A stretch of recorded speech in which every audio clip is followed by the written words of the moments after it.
Good morning, everybody. Welcome to this month's FixFlow webinar on building safety.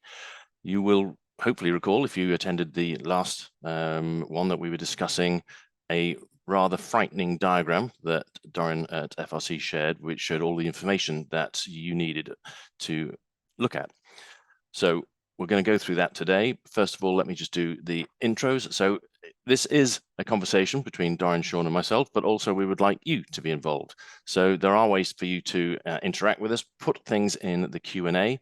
They will be moderated, because sometimes people put in something that's inappropriate. So forgive us if your question gets taken out. There will be a good reason for it, but put that through and we will come to the questions if we can. We might sort of compress a few questions together because we've had some advanced questions, some of which are very similar. So forgive us if we don't get your exact question, but that's the best way to interact with us, and we'll come to those as and when. Next. So the legal disclaimer. I'm afraid we also have to do this. All content presented in this webinar is intended for general information purposes only and should not be considered as legal advice or official guidance. So introducing the team, as from the last one, we have Dorian and Sean.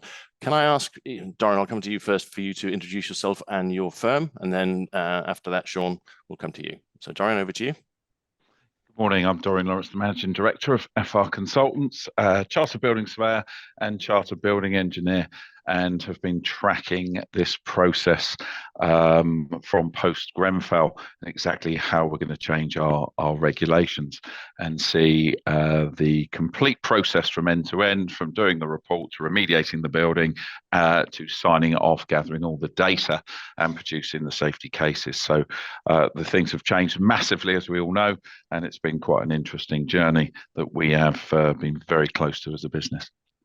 Thank you. Sean, you've done the old schoolboy mistake. Unmute myself, thank you. Yeah, good morning, everyone. Sean Lundy, I am a director at Tetra, so we're a firm of health and safety consultants, probably about 150 strong now. We've been doing a lot of work, of course, around the emerging changes, the Building Safety Act and changes to fire safety legislation. My role in that with the company, of course, around our new service provision, both digitally and indeed new aspects to do with safety case reporting and enhanced fire risk assessments. I work very closely with our health safety fire team. I've also been working quite closely with the Property Institute, ARMA and IRPM on their syllabus, and helping out with a few working groups there. And in the background, when I've got a bit of spare time, I'm a visiting academic at University of Greenwich, where I used to head up the Built Environment Department in their School of Engineering. And it's a pleasure to be here once again, Nigel. Thank you. Thanks, Sean. Right, let's move on to the meat. So this was the infamous slide that Dorian treated us to, which I find very, very scary. What we would like to do today is look at the bottom two lines, the yellow and the green. Now, there's an awful lot to go through there, but what we're trying to do here is dig into the real technicalities of what does this mean? What information do you need to get, and how do you get it? Now, there's a limit to how much detail we can go into, so there'll be a bit of high level at some of it. Don't forget, though, as property managers, it's not your job to do all of this work yourselves. Your agents, your managers, and so the two gentlemen on the screen are available to help you in exchange for some considerations. So what we're going to be looking at is the key building information. We will try and touch on topics which will always be asked, which is, well, who pays for this? I think that's pretty consistent the whole way through. But the other one I'd like the gentleman to talk about is, how far do we go? So the example I kind of used is, well, there's a roof there. We can see it's got tiles on it, or it's bitumen or whatever.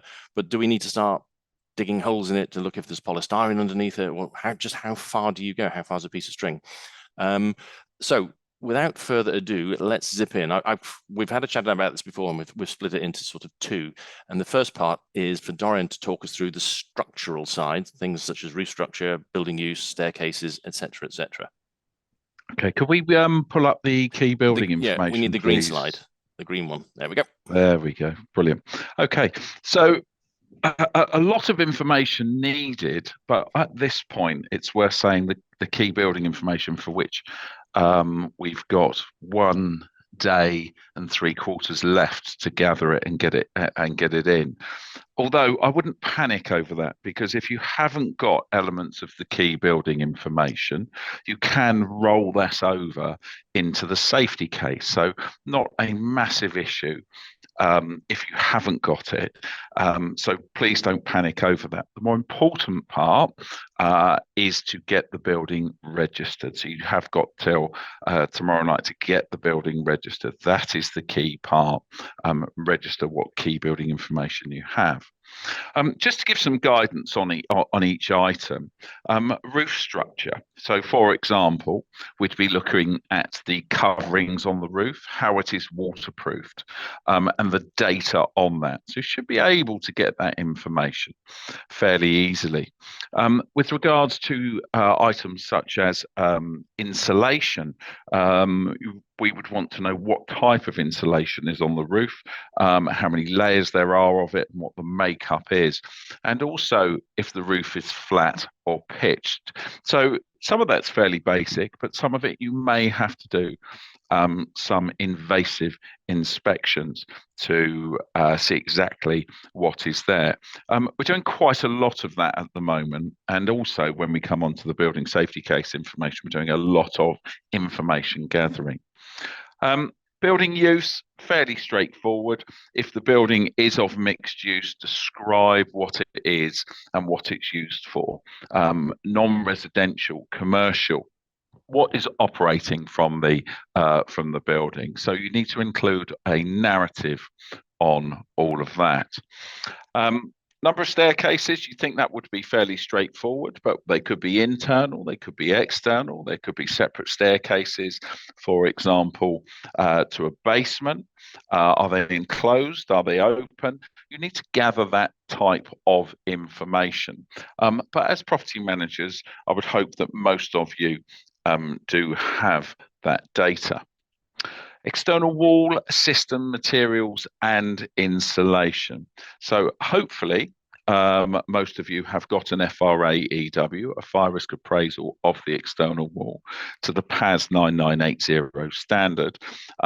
We are extremely busy in that area at the moment, and have increased our team fourfold to cope with the demand. So there's obviously a lot of information that's still being gathered. Mostly though on the high rise, I'd like to think the majority of high rise buildings that this would apply to, you've got the data. But you must have that PAS and it must be undertaken correctly. There is a tick list for the types of materials, and you must know the percentage, and it does now include glazing for the first time, that is acknowledged as part of the facade and does form part of the data pack for collection. You've got to know what insulation you've got there and different types of insulation and the percentage of those, because insulation is as much to blame for this issue with external wall as the cladding. There are many, many issues with insulation, and in some instances it is a higher risk than the combustible cladding materials, because once that fire is trapped in that narrow little cavity, it will spread rapidly. External fixings and attachments. So roof comms has been quite an interesting one in there to find out who the roof comms belong to and what is the risk of those roof comms when we're looking at those in the safety case. Solar power, for example, we're seeing a lot more being installed onto roofs. Car chargers with regards to fixing to the walls, brise-soleils, the solar shading, balconies, air conditioning units, all of that information, anything that is attached to the walls or the roof of the building, we must know what is there to see exactly how we deal with that. I think Sean was going to carry on and talk about energy supply and storage, Nigel. Yeah, that's right. So I wanted you to do some of the physical stuff, and Sean moving into the H&S data, so energy supply, fire evac strategies, list of fire and smoke, etc. Yeah, so I mean, just to re-emphasize what Dorian was saying around the positioning of this, it is important to get key building information in at this stage. So with the registration of the building and then the follow-up request for key building information, of course, it looks like even though you will need to register the building by the end of this month, as Dorian says, in a day and a half, you will still get your 28 days from that registration deadline to submit the key building information. So there is a bit more time to do that. It is really important to submit as much information as you can, and there will be a provision to update that information should it require updating, because new information may come to light as a result of gathering more information for the safety case report, which is the later bit that we're going to talk about. But at this stage, the information is relatively basic. So even when it comes to energy, really what they're looking for is some indication of what the energy usage is in the building. So very, very few blocks of flats now have gas, but some do. Gas is a particular risk within buildings. Certainly higher rise buildings. So understanding the nature of the energy supply, whether it's gas, whether there are boilers, whether there's solar panels, all of that type of utility provision into the building needs to be recorded, and that's the level of information. So that may require a bit more investigation if you don't know the building that well, and it's unlikely that information will probably be on any risk assessment, health and safety or fire risk assessment. When it comes to things like smoke and fire control systems within the building, some of that information will indeed be on a fire risk assessment. It won't all be on there because most fire risk assessments weren't formulated just to gather this type of information. So you may find some of it in there, but not all of it. So again, it may require a bit more investigation, but you should be able to comment on the nature of the evacuation. So whether it's a simultaneous evacuation strategy or a stay put, or indeed maybe a phased evacuation strategy, or even if you've got a temporary simultaneous evacuation strategy because you're still waiting to remediate some defect in the building like cladding or something similar. So that information should be to hand. There's also a requirement, of course, for additional information around heat detectors, smoke detectors, and whether there's any sprinkler or mister systems in the building, and also where there's any shared facilities as well between residents and the common parts. And it includes a whole range of fire safety features which may be in the building. So it could be you've got fire shutters, you've got some sprinkler or mister systems, you've got fire dampers maybe located in ducts and so on. As much of that information needs to be gathered as possible and recorded, but there's also an option in the system to say that none of those types of equipment are in the building. If subsequently you find out that they are, it's not necessarily at that point a mistake. It may be the information just simply wasn't available. There will be an opportunity to update that information, and the regulator has said you must inform them of any new information, new key building information, or new information about the building. And of course, when we write the safety case report, some of that information may indeed get updated anyway. So I think that's really the extent of what I wanted to talk about in terms of key building information, Nigel. I think probably, given the fact that the horizon is coming towards us, it's probably moving on to talk about the safety case information is the next natural step, I think. Yeah, thanks, Sean. I mean, as you mentioned there, certainly the feeling is that at this stage, there's grace periods being put into place. That it's a new system. The government understands that we're all trying to learn. It's not rock hard, as you say. As long as you register the building, then you can start filling in the gaps later on. Now, no doubt that'll change over the coming years because the regulation will get more regulatory. But certainly at this stage, the feeling is just do your best that you possibly and reasonably can. Right. So does that make a bit of sense? Yeah, I suppose it's important to say as well that the reason for this information is it is helping duty holders prepare for the next phase, which is the safety case report and the evidence requirement. But it's also important for the regulator so that they can prioritize the building stock. There are 12,500 buildings that are going to need to be prioritized in some way, and the crude prioritization simply by building height isn't probably the best one. So having a bit more information on the building to help with that prioritization, given the fact that the regulator has previously said but it may take 4 or 5 years to assess all of these safety case reports. So they've got to apply some reasoned prioritization in order to make that make sense. So this is why the information is being called forward. But it's, again, just very, very important that you make every effort, best endeavors to register those buildings, to provide as much information as you've got to hand, and then be prepared potentially to have to update that information later, if it's incomplete. But I think, as Dorian said already, don't panic.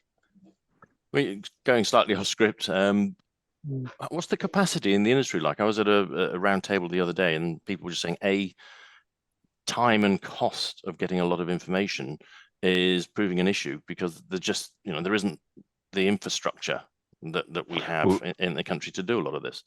Good question. We've registered all of our buildings that we've got to register. They're all done. But even the KBI information is quite sparse. So we're having to gather a lot of that, but we'll roll that over and fill that in with the safety cases.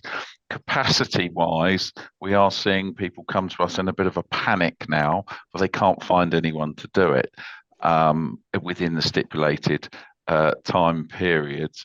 I think we spoke earlier about the honeymoon period that we're in. We're definitely in that honeymoon period, but that will run out sooner or later.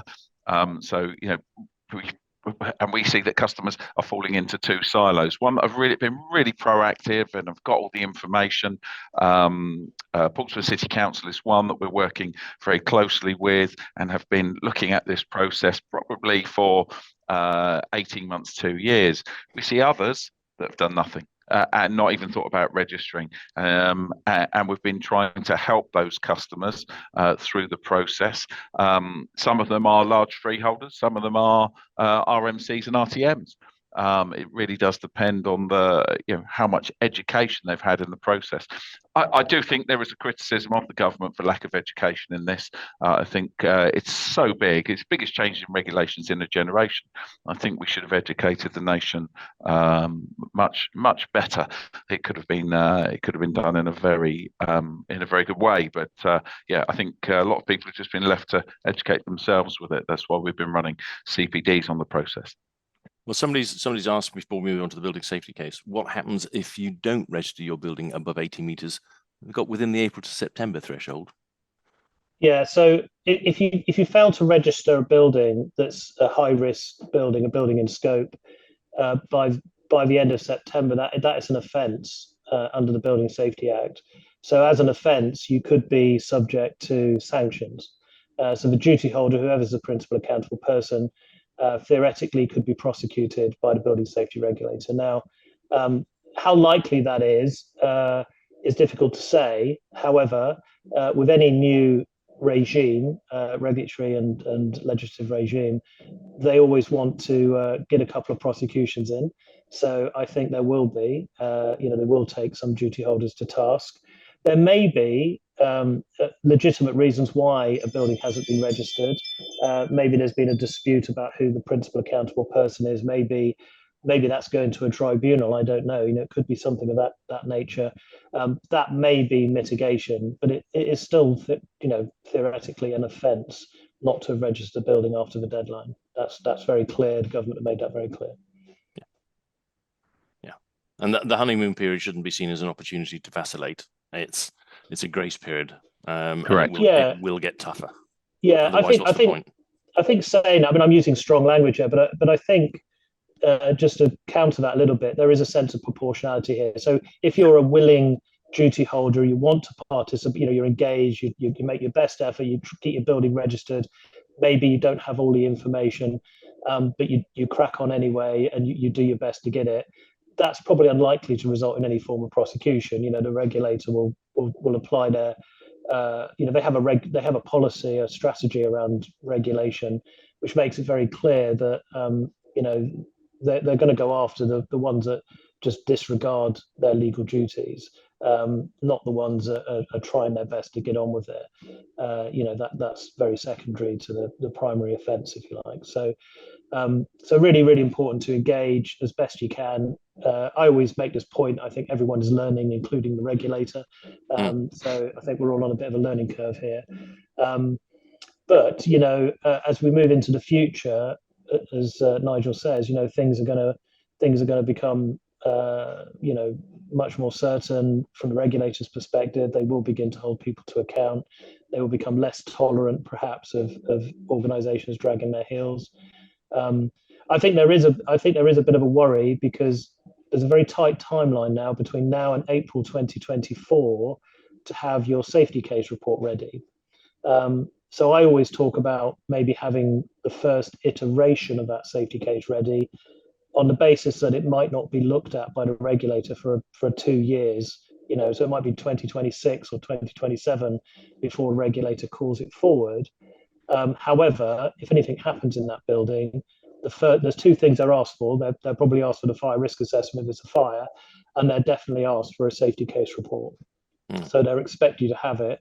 And when they ask for it, you've only got 28 days to provide it. So what you don't want to be doing is just sat there waiting for them to ask for a safety case report and then trying to write one in 28 days, because that would be tantamount to disaster, especially with the resource shortage of people being able to write these things. So, and if you've got your safety case in its first iteration produced, then why not carry on working on it in the background and gathering better data? So if you haven't got everything perfectly in place, why not look at let's take compartmentation. Let's say that you've got some concerns or suspicions about it, but you haven't had time to do a full compartmentation survey. Why not gather that data over that 2-year period or a year period to reinforce it and make your safety case better, to look at that information? Yeah, but it's an ongoing live document, isn't it? It's not, we did that 3 years ago, so tick, done. Yeah, I mean, your whole future building safety management needs to pivot around the safety case. It's the kind of the implied obligation here is you manage your building in accordance with the safety case report, and maintain the body of evidence. And like Dorian says, it's a live document. So yeah, absolutely, that should be the way forward. You shouldn't be paying a consultancy, and I say this as a consultancy who's been asked to do these things, to write a safety case report and then put it on a shelf. That shouldn't be the way forward. What you should be doing is getting your safety case report written. You should be involved in that process, even if you use an external expert to do it for you. And then you need to think about who's going to manage it. Where's your competent support? Who's going to actively manage that safety case report and keep it up to date going forward? Those are really important things. But I think industry is just waking up to that now. We're just sort of beginning to realise what this regime means in terms of management. But that's the way you've got to look at it, isn't it? It's not like, think of it like a planned maintenance program. You don't just write it and then just never look at it again. And 25 years, well, we did that 10 years ago, so there's no point reviewing it. Every managing agent worth the salt, you drag the PMP out at least once a year at budget time and say, is it still relevant? Has anything else happened? It's the Bible, isn't it? This is now, and this is the problem, that this is changed. This is now the Bible of how you manage that building moving forward. But we've got to get that Bible written first, and that is quite a task to gather all that information. But you can keep trying to make it better, get the basics done, and then try and improve it in that period. That would be my suggestion, especially as Sean says with the resource issue. And you're doing it in a period where there is a grace, a certain amount of tolerance to mistakes. Whereas if you leave it for a couple of years, there'll be, as Sean says, there'll be far less tolerance for missing information, etc. Probably worth mentioning about fines at that point. When we look at how the building safety regulator is funded, it's funded by fees that our customers are paying to register, and put the KBI on and so on, and reviewing the safety cases, but also by fines because works haven't been done in the stipulated time period. But we are in the honeymoon period. And when talking to Andrew Saunders, one of the key building safety regulators, it's quite relaxed at the moment. But I don't know how long that relaxed approach will go on for. And we can't say. They're very much trying to work with everyone and educate at the moment. But that I can't. Can they keep doing that within a year from now? Can they still be that relaxed? I would think. I would think not. Yeah. Likewise. Got a couple of interesting questions. One's how long is a piece of string? But if you have a building slightly less than 18 meters, would you recommend registering it anyway? There are costs and charges involved in that. So again, as a leaseholder, you might have people coming back to you saying you didn't need to do that, and you've cost us money. Look at the number of stories, I would suggest, because it's related to stories as well as height. Yeah. So 7 stories or 18 meters. Also, it depends how or who you've got measuring it. We do lots of height verification reports, hundreds of them, where we measure it to expert witness standard. So it's not just a digital tape. The building is scanned, produced in CAD, and it is measured from that, because there are certain debates going on with certain perhaps Building Safety Fund or our friendly developers that are out there about what category it falls into, because don't forget developers pledges from 11 meters and above. So worth measuring it properly the first time. It just gets rid of all arguments, and it's relatively cheap to do. And it's not 80 meters, isn't it? Like 17.8 or something. They'd already put in 17.7 for the Building 7. Safety Fund. I There's apologise. for the Building Safety Fund, and the Cladding Safety Scheme is 11 to 18. But now we're told that the Cladding Safety Scheme for projects outside of London, all new buildings over 17.7 will go into the Cladding Safety Scheme. So quite a bit of confusion around that. It does become quite frustrating. But yeah, I think we've got a clear and concise way forward with regards to facade remediation. But make sure you know the height of your building, above and below 11, above and below 17.7 for funding, regulations, and so on. But the number of stories I'd be checking against that as well. Sorry, Sean, over to you. From what I understand, the stories is so you measuring from ground level, you count these. If there's a bit of ground, Sean, we're losing you. We're getting about one out of every 2 words, I'm afraid. I do apologize. That's all right. There was a very good guidance note from DLUG, which it's about a 20-minute read, but how to measure buildings if they're on slopes, etc., etc. Generally, a basement doesn't count. Yeah. I think there's a question on this.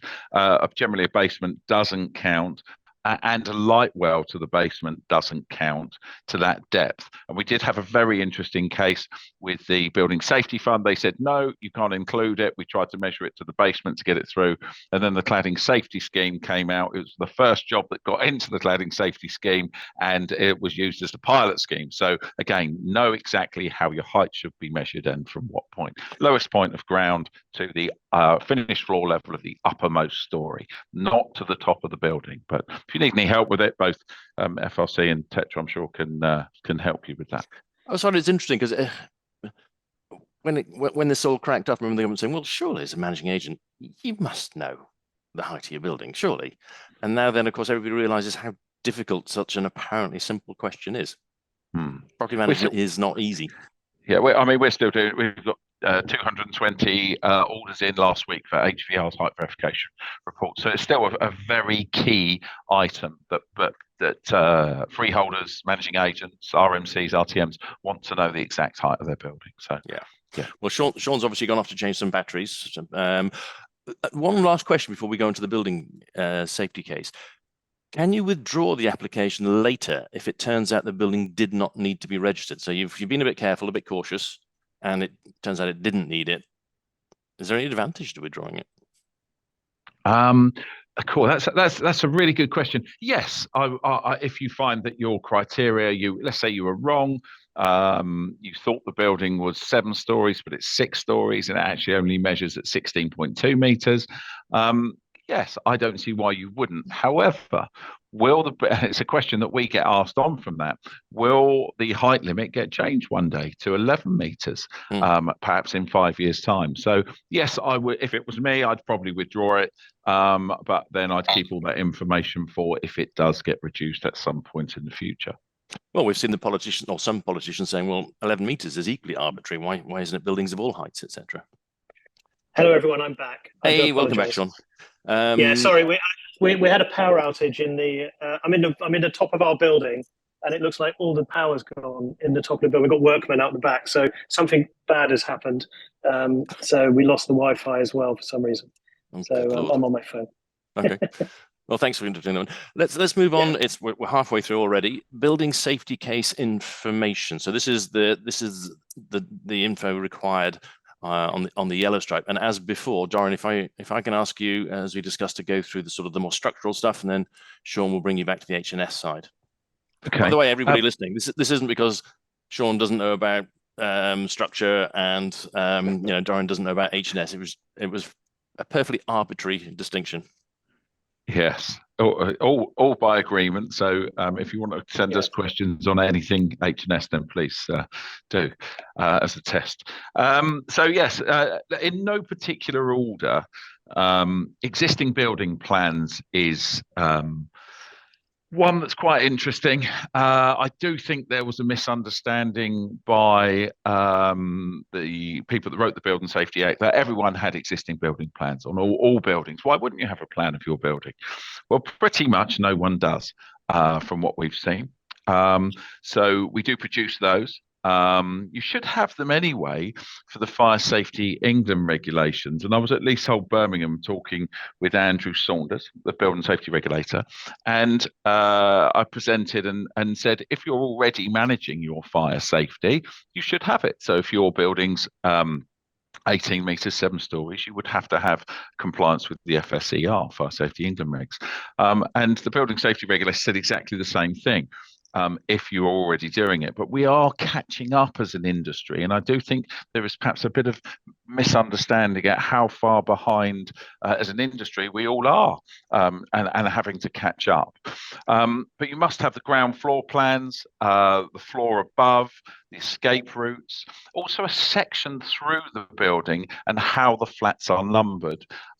Which helps with identifying where vulnerable people are. We've got to know where they are as part of the FSER, but as part of the safety case as well, you will need to know that and how would you get them out in the event of a fire. It's a simple starting point for the layout of the building. But that's just the common areas though, isn't it? You don't have to go inside flats because that's a different kettle of fish altogether. We don't need to go inside flats for those basic line drawing layouts, but we do need a section through showing where the entrance is to flat 42 that's got someone perhaps with a mobility issue. We need to know how it's laid out. And I'm sure all the property managers online, it does amaze me how some of these floors are numbered. Floor 3 is actually, numbers 40 to 41 or to 49. So we do need to know accurately, as if you would pass all that information over to the fire service so that they can understand where it is. So all of that info does need to be in the existing building plans. So very key that you do get that data. Again, it can be produced. But it's quite a timely method to get those drawings, as is a lot of this information gathering. Compartmentation survey I'll talk about next. Must look at the main route of escape to make sure that that is properly compartmented. If you find that there's an issue with that compartmentation, and we work closely with Hampshire on several blocks, Hampshire Fire Service, if you've got concerns or suspicions, and Nigel, this goes back to the old Armour days, if there are concerns or suspicions about compartmentation in your Type 1, you should be doing a Type 2 survey. And if you do a Type 2, which is intrusive to common areas, you should be then thinking about expanding that to a Type 4, which is intrusive into the apartments. But for the sake of the safety case, as a minimum, I would suggest that you have all of the routes of escape, so your common areas, checked to see exactly how the compartmentation has been formed. And you will have to gather evidence on that and present it so that you can prove. Because if you haven't looked at it, how do you know that it is safe? Next point to move on to is facade remediation plans. So key and worth noting that from next week, any building control applications will now go to the building safety regulator. So the local authority building control won't be used anymore that route. It will have to go to the BSR. With regards to the case, though, you need to know exactly what you're replacing. So what materials are going in. You will have to comply with Gateway 1, 2, and 3. Gateway 1 is at the planning stage. You must know what you're putting onto the building. Gateway 2 is at the building regulation stage. And Gateway 3 is when the works are complete. You must prove what was on the building regulations drawings is what is gone on site. And you've got to gather data for that. But all of those plans for remediation are a real milestone in the safety case. You'd have to put the time frame and the timeline in there for it. And to show that you're working to program. Then once the remediation plans are complete, you would then have to update it with all of the data within the safety case to show exactly what has gone on the building and that it's been installed properly. For example, compartmentation in the cladding that has been properly installed. Structural assessment. You will need one specific to each building, so you would need to carry one out. It doesn't need to be a full structural survey, it's a structural assessment, but it has got to provide evidence as to why you think the building is okay. Because remember, the Building Safety Act doesn't just apply to fire safety, it also refers to structural safety of the building. So you've got to gather evidence of the frame, any external evidence of any crack, slippage, movement, and it's a body of evidence on the structural condition. Again, it's not a job for the managing agent to be doing. As Nigel says, you're the agent collating all of this process. It's not a job for the managing agent, in my opinion, to be doing the building safety case in any format. The structural assessment will provide safe access and egress into the building in the event of a fire? So we've got to consider that if there are particular structural issues that you have concern on. The secure information box, we've spoken about that in line with drawings that are needed. There's other evidence that's needed within the secure information box under the Fire Safety England regulations. Got to think about the mobility of the occupants of the building. Quite difficult to get that data. I'm really interested to see what happens with the emergency evacuation information sharing and how that's going to work. But you will need to have all of the drawings in that secure information box and clearly communicate that with the fire service, along with other elements such as wayfinding. There's a very quick question on the SIB, and it's one I have sympathy with because I managed a block like this. We have a block, everything is bronze. Does the SIB have to be bright red, or can we make it bronze to blend in? As far as I understand, it has to be red. Yeah.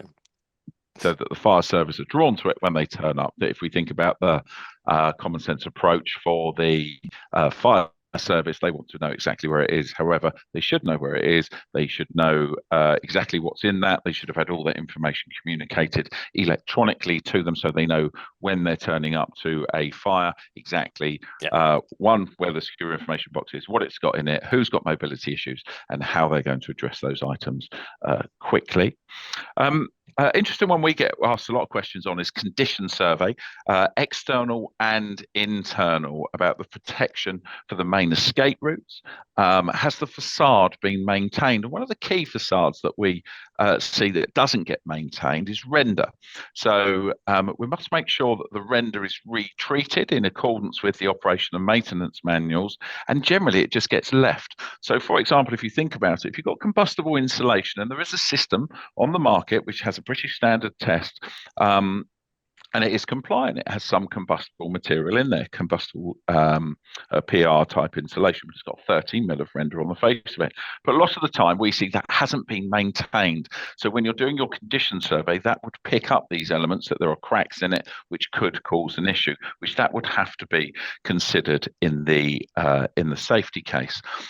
One of the items as well to sort of lead on from that is an example of on the buildings that 4 large tower blocks down in Hastings, that we did a survey on with regards to the fire safety with combustible insulation, had 13 millimetres of render over the face of it, but they'd also had a fire in the block, and the fire was quite severe in one apartment, hadn't spread internally, hadn't spread externally, was really well installed. It was council block, so there's probably a clerk of works inspecting every day, looking at the construction.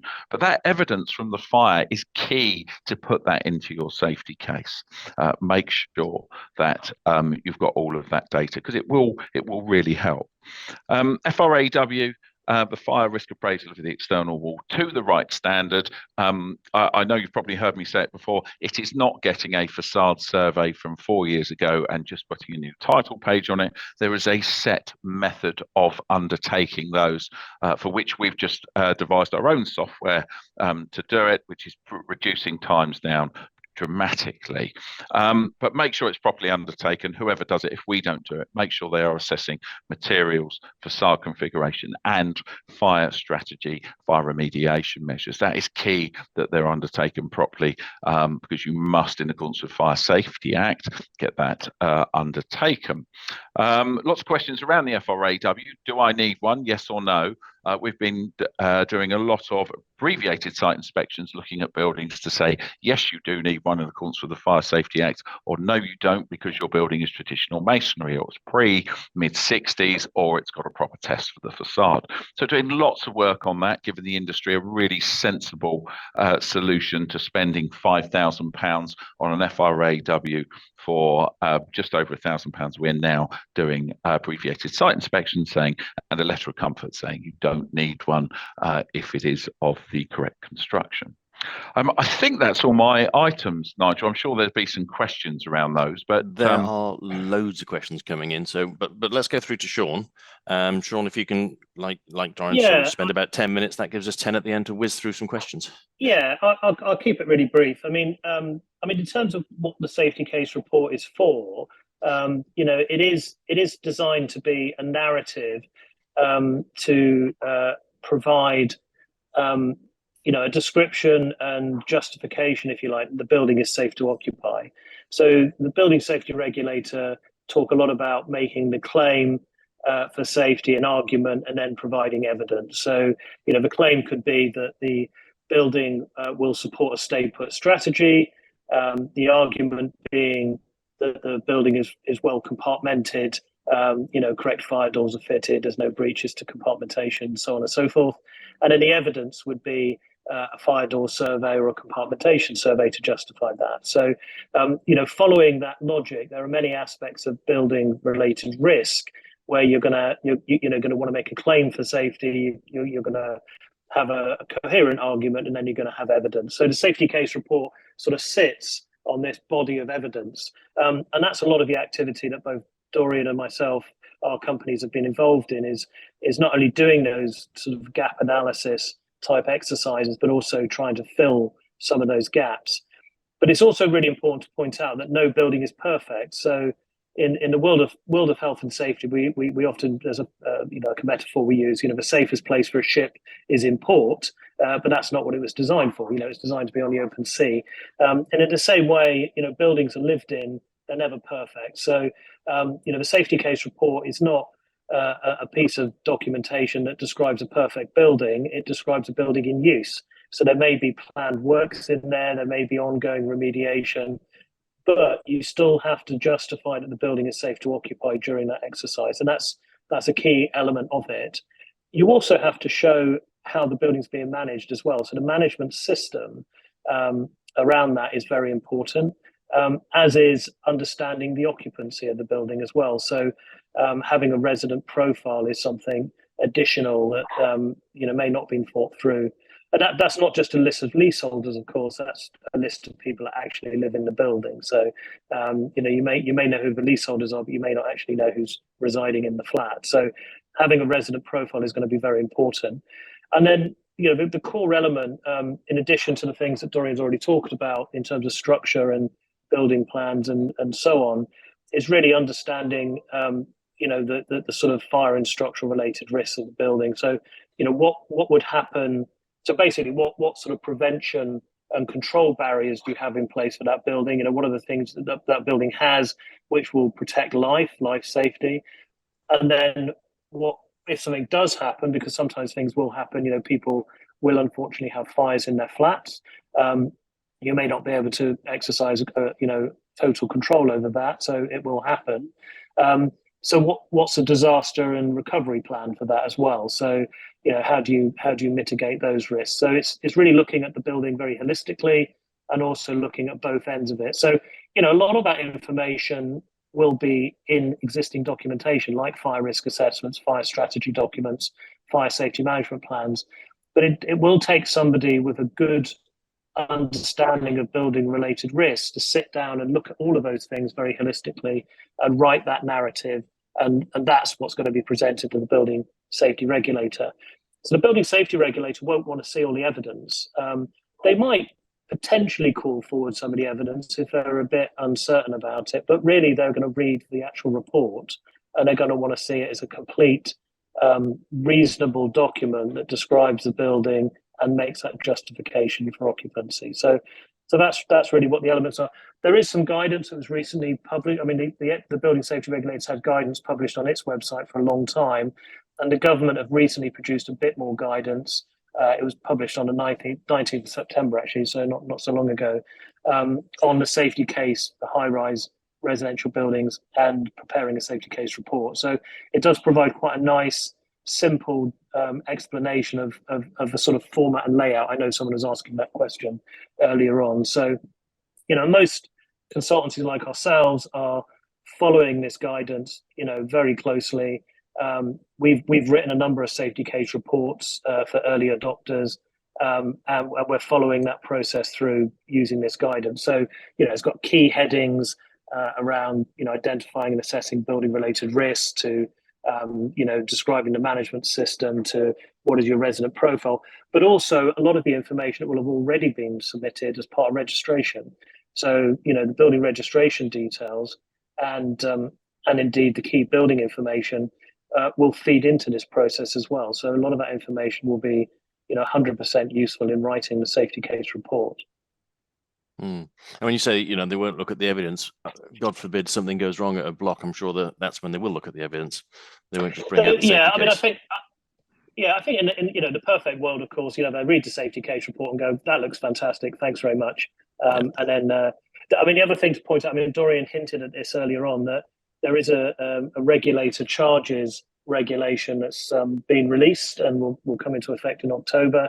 And there are details. The HSE have published a document that describes their fee structure. So one of the fees we already know about, so the registration fee of £251, we know about that. It's been in place since April. But subsequently, when they call forward your safety case report, they will raise a fee for assessment. Now, they've said this will be their standard fee of £144 per hour, but we don't know how long it's going to take to assess a safety case report. So it could be anything from a couple of hours to a couple of days, you know, so, you know, it could be £300 up to about £2,000, who knows? But I guess it will depend on complexity of the building and any ongoing issues. As you say, Nigel, if they call the safety case report forward and there's issues with it and they want to see the evidence, that will add additional time. And then just to add insult to injury, when you are told to apply for a building assessment certificate after a successful review of your safety case report, you have to pay another fee, which is £288 to get that assessment certificate. And of course, you know, at that point, it will be illegal for a building to be occupied without a building assessment certificate. So, you know, there's all of these, you know, there's a timeline, of course, which stretches some distance into the future. But also, when it comes down to it, there are a number of additional fees that duty holders will need to be made aware of, in addition to the cost of actually writing the report itself. Also, if your case is rejected as well, I think is quite key. You've then got to pay to resubmit, haven't you? You know, if it is rejected because it's poor quality, you've got to then start the process again. Yeah, I mean, I hate being materialistic, but these things, you know, regulators cost millions to run. Yeah. Oh, yeah, it's a brand new regime, isn't it? So And from a managing agent's point of view, and we work with a lot of MAs when they're budgeting, how do you know whether it's going to be 2 hours, 10 hours, 24 hours to review the case, 2 weeks? You just don't know. So it's going to, and as this is all new, we've got we don't know, do we? Could it be 2? I think we've got to be sensible about it. But as we will gather data and track, that will become easier in the future. But but I know that budgeting for MAs is very difficult at times. So I think it's going to be quite testing to get this right, to make sure you've got enough funds in the service charge to cover these. I mean, I was thinking of an example, Dorian. If somebody sent me a document, if somebody sent me a fire strategy document, for example, I'd probably want to spend a couple of hours reading it and understanding it and relating it to the fire risk assessment so that I understood it. So it's got to be a couple of hours at the very least, isn't it? Really, to read a safety case report, and probably a lot longer. So in a very complicated building with maybe issues and back there toing and throwing about, oh, I'm not sure you've done this correctly, can you send me more information? That's just going to add hours and days onto the process. So it's not difficult to imagine a worst case scenario where it ends up costing a couple of £1,000 for the regulator to review your safety case, in addition to the cost you've already paid writing it. So nobody's asked it yet in the questions, but who pays for all of this toing and froing and from what we understand, and from opinion that we've taken, and we've looked at this quite closely, the gathering of the data, the production of the information, as we've got on the screen there, the yellow information, and the KBI, the key building information, and the safety case is down to the service charge. From what we are told, with most leases, there may be certain leases that are drafted that doesn't fit with, but that's the majority of cases that we've when we've discussed it with lawyers and counsel. So, and what sort of quantum? Let's take a sort of 100-unit building in London, just because that's where most of them are. Are we talking tens, hundreds, thousands, tens of thousands, hundreds of thousands of pounds? What's the sort of for all of this? What are leaseholders facing? For you, Sean, I think there. Well, I mean, it's a bit of a difficult question to answer, but I mean, I guess it depends on how many gaps you've had. So, if it's simply writing a safety case report and maybe having some competent support, then you're talking in the sort of somewhere between £5,000 and £10,000 to write a safety case report, and then maybe an additional fee per year for some competent support in the background. £10,000, £15,000, depending on the nature of complexity. These are very ballpark figures, by the way. But if you've got a lot of issues in your building and maybe you've only ever done a fire risk assessment and never done a compartmentation survey, never looked at your doors in detail, maybe you've got structural issues and that hasn't been looked at, those costs could escalate quite quickly, into the bigger figures, £50,000 plus. But I think if you look at the regime as a kind of regime unfolding over time, it's really important perhaps to think about the roadmap of costs as well. So beginning to think now that, okay, well, I'm going to have to appoint someone to write my safety case report. So you should be getting some quotes in. And I'd always recommend getting a number of quotes in, because I've seen some really off the wall quotes for safety case report writing, which are just very excessive. So get a number of quotes in. Certainly ask us. I think we're very reasonable, but other providers are available, of course. It's also about scope in there as well, Sean, isn't it? Yeah, make sure, and we've seen some really low, some really high. But when you look at the scope, and when you just ask the simple question, well, how many pages do you think this will be?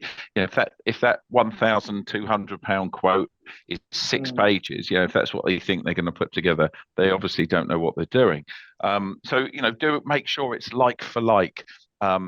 Because the old term apples for apples, because there is a lot of, this is all new to everyone, and I'd like to think that us and Tetra have got our scope right to do the right job and get the right amount of information. And there's a few out there that we're seeing that aren't, that one, they're going over the top too much, or two, they're just not putting enough in there. And don't forget, when you put that in and it's not right, that's going to cause you a problem.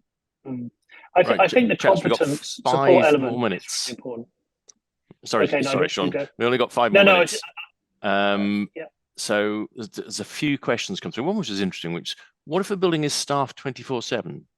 So I'm assuming, does that have any impact on any requirements? I'd be willing to Lauren? put that in the safety case, definitely, Yeah. that there is a full-time concierge there, which would help perhaps if there were issues and could be seen to reduce risk. So yes, we'd include that data, but it's not the be all and end all just because you've got a concierge there or someone there 24/7. If you've got a fire in the building and the compartmentation is poor and there's structural issues and your fire doors haven't been checked for 10 years, then one person's not going to make any difference. But we'd gather that data and look at each element to see where the risk sits. Yeah, I mean, one example where I've seen that not considered too well is where the fire safety management plan, for example, hasn't acknowledged that there's a concierge in the building. So, having a concierge in the building does make a big difference when it comes to emergency response, and obviously keeping, things like resident engagement and stuff like that. So it can be, so the concierge may need to be upskilled a little bit to be part of the broader management system, the emergency response, and indeed the resident engagement potentially. So I think I see it as an opportunity really rather than a problem. Somebody's asked, one expert on a webinar I recently attended suggested the figure could be, it says £10. I think it's £10,000 a year to maintain the building safety case. I think you mentioned that might be sort of that number, Sean. Well, I mean, it's to maintain it is a difficult one to say. I mean, I think you might need a competent support package, which may be a bit broader than the safety case report. So, I mean, initially writing the safety case report is a big piece of work, of course, and hopefully, you get it, 80 or 90% of the way there, and maybe it needs to be updated subsequently. But actually managing the building may require some additional support. So that may be a slightly different thing. But I suppose if you put it in the context of the building will be managed in accordance with the safety case report, then that's probably not far off the mark. I think you're probably looking at that sort of figure. But I wouldn't look at it as a repeating safety case writing figure. It's not like the safety case report's going to have to be rewritten every year. It won't. It just needs to be maintained in the building managed. And depending on what your in-house competency looks like, then you may scale that down a bit. It may be that you just need somebody to advise you or be on hand to advise you as and when you need them. I guess you'd include the cost in Section 20, wouldn't you? For major works, you'd say part of that is we'll have to update.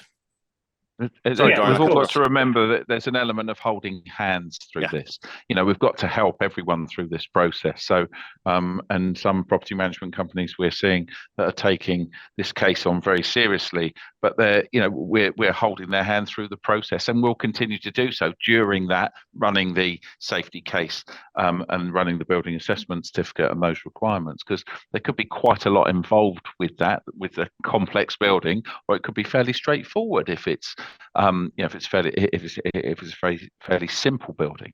So and it really is, I think, how long's a piece of string? Because a 7-story traditionally built brick and block construction, concrete frame, to some of the modern architecture that we see these days of 30-40 stories, they're completely different. Yeah, and you might have it. I mean, say you've got a portfolio of buildings in scope. You've got maybe 12 of them. You may appoint somebody to support you as competent support for all 12 for the whole portfolio, and therefore, those costs won't necessarily be building by building. So, I think if you were paying £120,000 for competent support across a portfolio of 12 buildings, that sounds excessive to me. But if you were paying £10,000 or £15,000 for a bit of hand holding over a number of years through that process, that sounds more reasonable. Okay. So that's how I'd see it. I'm conscious of time, gentlemen. We've got one more minute. Laura, for the people who are the audience who are looking at this, there is help available, obviously, by the two firms involved. You've got the deadline of the 1st of October, which is a day and a half away. There's some QR codes here if you want to talk to the guys more in detail. We've had quite a few questions. A lot, surprisingly, are still on how to measure the height of a building. I say surprisingly because a day and a half to go, it kind of surprises me that that's still a question you're sort of worrying about. If you need heights measured, Sean, I don't know if you do heights as well, but if you need heights measured, come to either us or to Tetra. Yeah, and I have to say there's some detailed guidance, but it is buried. So if you need to access to that, then give us a shit, because it talks a little bit about how to count stories and measure heights, which is slightly different, of course, and all the little nuances around that. So that might help unlock any problems you've got. If you need it, let us know. We can give you a price to measure each building, and if you've got 10, 20, 200, it's not a problem. We can assist you with all of that. Okay, so there's the kiosk. Now, I should have mentioned at the beginning, it has been recorded. It will be available for everybody later on.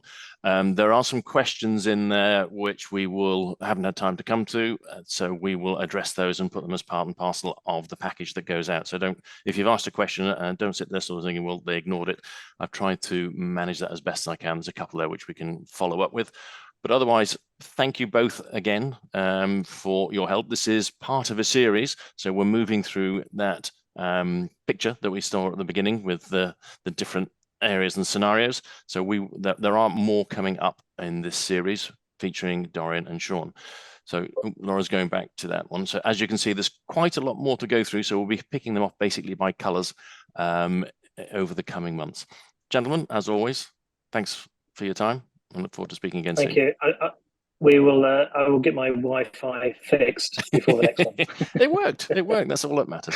It works on the phone. Yeah. Brilliant. Yes, yeah. Thanks, Sean. Thanks, Dorian. Thanks, everyone. Bye-bye. Goodbye. guys. Have a good day. Bye. Bye-bye.